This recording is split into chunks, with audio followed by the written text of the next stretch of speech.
एक वन में बरगद के पेड़ की ऊंची डाल पर एक घोंसला था, जिसमें गौरैया स्पैरो का जोड़ा रहता था।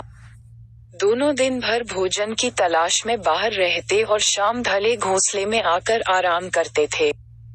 दोनों खुशी खुशी अपना जीवन यापन कर रहे थे। मौसम आने पर गौरैया ने अंडे दिए।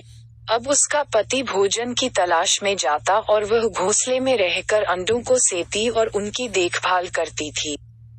वे दोनों बेसब्री से अंडों में से अपने बच्चों के बाहर निकलने की प्रतीक्षा कर रहे थे। एक दिन रोज की तरह गौरैया का पति भोजन की तलाश में गया हुआ था और गौरैया घोंसले में अंडों को से रही थी। तभी एक मदमस्त हाथी एलिफेंट उस वन में आ गया और उत्पात मचाने लगा। वह अपने विशालकाय शरीर से टकराकर और सूंड से हिला हिलाकर पेड़ पौधों को उखाड़ने लगा। कुछ ही देर में सारा वन तहस नहस हो गया। आगे बढ़ते बढ़ते वह उस बरगद के पेड़ के पास पहुंचा, जहां गौरैया का घोंसला था। वह जोर जोर से पेड़ को हिलाने लगा, लेकिन बरगद का पेड़ बनियान ट्री मजबूत था। हाथी उसे गिरा नहीं पाया।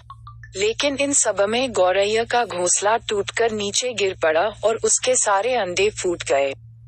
अपने बच्चों की मृत्यु पर गौरैया विलाप करने लगी। जब उसका पति वापस लौटा, तो गौरैया ने रोते रोते उसे हाथी की करतूत के बारे में बताया। वह भी बहुत दुखी हुआ। दोनों प्रतिशोध की आग में जल रहे थे और हाथी को सबक सिखाना चाहते थे। लेकिन हाथी जैसे विशालकाय जीव के सामने उन जैसे निरीह प्राणियों का क्या बस चलता। उन्हें अपने मित्र कठफोड़वा वुडपकर की याद आई और वे उसकी सहायता लेने का पहुंच गए। कठफोड़वा के दो मित्र थे, मधुमक्खी बी और मेढक फ्रॉग। वे दोनों भी गौरैया के जोड़े की सहायता को तैयार हो गए। सबने मिलकर योजना बनाई और हाथी को सबक सिखाने निकल पड़े। पूरे वन को तहस नहस करने के बाद हाथी एक स्थान पर आराम कर रहा था। उसे देख योजना अनुसार मधुमक्खी ने उसके कानों में अपनी स्वरलहरी छेड़ दी। हाथी स्वरलहरी में डूबने लगा ही था कि कठफोड़वा ने उसकी दोनों आंखें फोड़ दी। हाथी दर्द से चीख उठा। इधर हाथी के अंधे होते ही कुछ दूरी पर मेढक टर टर करने लगा। मेढक के टर्राने की आवाज सुनकर हाथी ने सोचा कि अवश्य ही कुछ दूरी पर तालाब है। वह मेढक की आवाज की दिशा में बढ़ने लगा। योजना अनुसार मेढक एक दलदल के किनारे बैठा टर्रा रहा था। हाथी तालाब समझकर दलदल में जा घुसा और फंस गया। दलदल से निकलने का भरसक प्रयास करने के बाद भी वह सफल न हो सका और उसमें धंसता चला गया।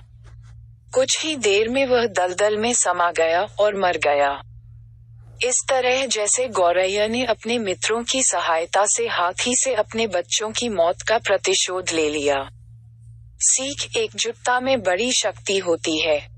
एकजुट होकर कार्य करने पर कमजोर से कमजोर व्यक्ति भी बड़े से बड़ा कार्य संपन्न कर सकता है।